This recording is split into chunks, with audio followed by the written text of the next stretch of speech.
Today I'm going through the AQA GCSE Mathematics Paper 1 Foundation for November 2021.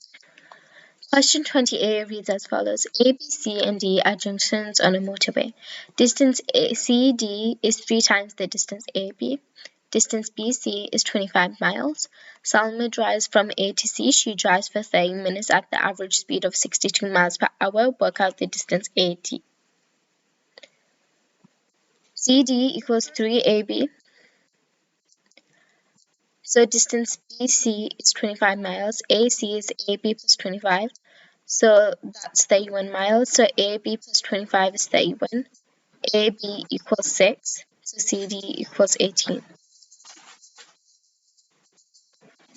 And then I would add them all together to work out the distance AD, which would be AC, which is 31, plus CD, which is 18, which gives me 43 miles.